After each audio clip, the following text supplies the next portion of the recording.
বাংলাদেশ এখন ভারতের সংখ্যালঘুদের নিরাপত্তার জন্য ভারত সরকারকে ব্যবস্থা নিতে বলছে। দীর্ঘদিন থেকে তারা বাংলাদেশে বলতো, এখন বাংলাদেশ বলছে এটা তাদের গায়ে লাগছে। না হয় এমন হাস্যকর কথা তারা তাদের ব্রিফিংয়ে বলছে যেটা অবিশ্বাস্য। ঘটনা কি ঘটেছে সেই জায়গায় আসবো, আগে ব্রিফিংটা নিয়ে একটু কথা বলি। সেটা হচ্ছে দিনাজপুরের বিরল উপজেলার হিন্দু নেতা শ্রী ভবেশ চন্দ্র রায় হত্যার ঘটনায় নিন্দা জানিয়েছেন ভারতের পররাষ্ট্র মন্ত্রণালয়ের যিনি মুখপাত্র, তিনি লিখছেন, আমরা শ্রী ভবেশ চন্দ্র রায়ের অপহরণ ও নির্মম হত্যাকাণ্ডে গভীরভাবে মর্মাহত। এর আগের ঘটনাগুলোর সঙ্গে জড়িত অপরাধীদেরও এখনও শাস্তি হয়নি, তারা অবাধে ঘুরে বেড়াচ্ছেন। তিনি বলছেন, আমরা এই ঘটনার তীব্র নিন্দা জানাই এবং আবারও বাংলাদেশের অন্তর্বর্তী সরকারকে স্মরণ করিয়ে দিতে চাই, হিন্দু সম্প্রদায় সহ সব সংখ্যালঘুর নিরাপত্তা নিশ্চিত করা তাদের দায়িত্ব। এখানে কোনো অজুহাত বা ভেদাভেদ করার সুযোগ নেই। একটা ফানি ব্যাপার আছে আবার এখানে, সেটাও যেটাকে ফানি বলছি। ভারতের প্রধান বিরোধী দল কংগ্রেস এদিকে এই হত্যাকাণ্ডে নিন্দা জানিয়েছে ভারতের প্রধান বিরোধী দল কংগ্রেস। দলটির নেতা জয়রাম রমেশ এক্সে লিখেছেন, এই অপহরণ ও মর্মান্তিক মৃত্যু এই অঞ্চলে ধর্মীয় সংখ্যালঘুদের মধ্যে ক্রমবর্ধমান নিরাপত্তাহীনতার এক উদ্বেগজনক স্মারক। একটু ব্যাপার আছে, এই অঞ্চল বলছে, তাতে একভাবে ভারতকেও ইনক্লুড করা হয়, কিন্তু এই ঘটনায় কংগ্রেসও নিন্দা জানাচ্ছে। এই কথাটা অনেক বলা হয় যে হিন্দুত্ববাদ কেউ যদি কিনতে চায় সেটা বিজেপি থেকেই কিনবে, ওইটাই সবচেয়ে বড় স্টোর। কংগ্রেসের মুদি দোকান থেকে কেউ হিন্দুত্ববাদ কিনতে যাবে না।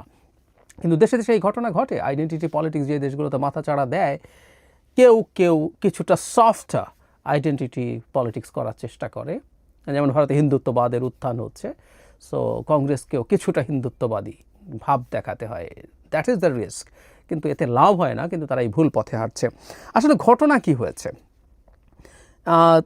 বিস্তারিত একটা রিপোর্ট সমকাল করেছে। সেটা হচ্ছে, এখানে যে ভদ্রলোকের কথা বলা হচ্ছে, তিনি তার পরিচিত মানুষজনের সাথে মোটরসাইকেলে করে গেছেন। তারপরে 10টার দিকে ফলে পরিবারকে জানানো হয়েছে পান বিড়ি খাওয়ার পর তিনি অসুস্থ হয়ে পড়েছেন, তাকে ভ্যানে করে পাঠানো হয়েছে। তিনি পরে, আমরা এই রিপোর্ট বিস্তারিত আমি আর পড়ছি না, এখানে জানানো হয় যে তিনি মাদকাসক্তও ছিলেন। ইন্টারেস্টিং ব্যাপার হচ্ছে, তার এই মৃত্যুকে হত্যা বলতে নারাজ, এই জায়গাটা খুব ইম্পর্টেন্ট। তার পরিবার রোববার তার শ্রাদ্ধ অনুষ্ঠান, এরপর মৃত্যুর ঘটনায় আইনি পদক্ষেপ গ্রহণ কিংবা অপমৃত্যু মামলা করার সিদ্ধান্ত নেবে বলে জানিয়েছে পরিবার। ভবেশের ছেলে স্বপন বলেন, বাবার মৃত্যু অস্বাভাবিক, তবে অসুস্থ হয়ে নাকি আঘাতের মাধ্যমে তিনি মারা গেছেন সেটা এখনও নিশ্চিত নয়। তার পরিচিত সান্ত্বনা রানী, তার স্ত্রী, তিনি জানাচ্ছেন কয়েকজন তাকে নিয়ে গেছেন, রতনাতিক সহ 4 জন, তারাও বলতে পারছেন না। তার পরিবার এটাকে হত্যা বলছেন না, তার পরিবার এটা অপমৃত্যু মামলাও করতে পারেন তারা এসব কিছু দেখাশোনার পর।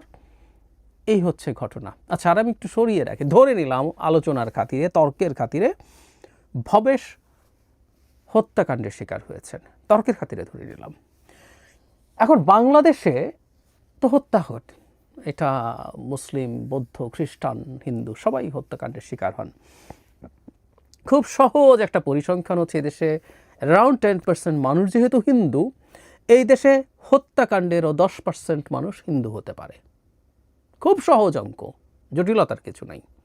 এবং নানা কারণে হতে পারে, খুব নানা কারণে। এটা কারোর সাথে পূর্ব শত্রুতা হতে পারে, কারোর সম্পদের ব্যাপার হতে পারে। অসংখ্য মুসলমান মানুষ হত্যাকাণ্ডের শিকার হচ্ছে মুসলিমদের হাতে।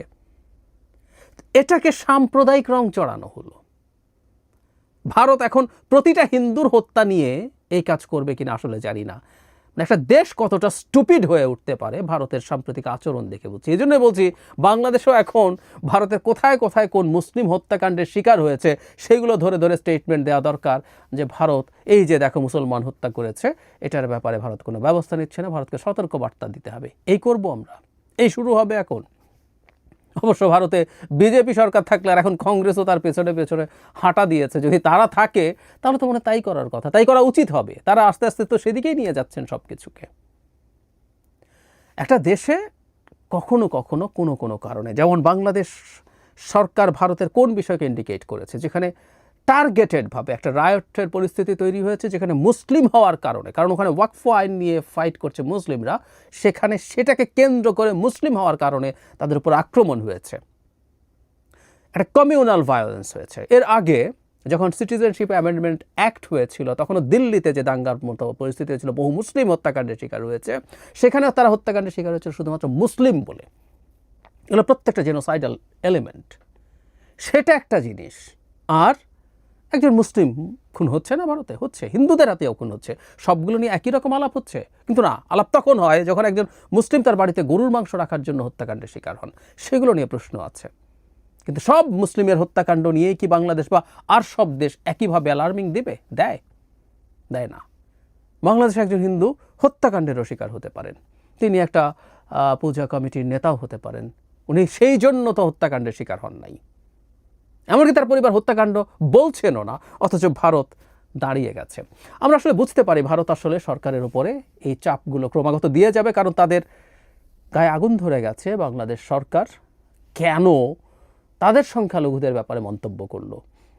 একটা কথা বলে রাখা ভালো, এসব প্রতিক্রিয়ার মাধ্যমে ভারত এই বার্তা আসলে আমাদেরকে দিয়ে দিল, আমাদেরকে এই জিনিসটা কন্টিনিউ করতে হবে। তবে আমরা ভারতের মতো এত স্টুপিড নই, আশা করি ভারতের মতোই সাধারণ ধরনের হত্যাকাণ্ডগুলোকে ধরে ধরে বিবৃতি আমরা দেব না। তবে ভারতে যখন কমিউনাল কারণে, শুধুমাত্র মুসলিম হওয়ার কারণে, শুধুমাত্র খ্রিশ্চান হওয়ার কারণে, শুধুমাত্র দলিত হওয়ার কারণে কেউ হত্যাকাণ্ডের শিকার বা নির্যাতন নিপীড়নের শিকার হয়, সেটা নিয়ে আমাদের আসলে ক্রমাগত স্টেটমেন্ট দিয়ে যেতে হবে। আমরা দেব, এটা আমাদের অধিকার, এবং ভারতকে স্মরণ করিয়ে দেব, তোমার মুখে অন্তত সংখ্যালঘু নির্যাতন বা নিপীড়নের কথা মানায় না। রাষ্ট্রীয়ভাবে, দলগতভাবে সরকার এমন একটা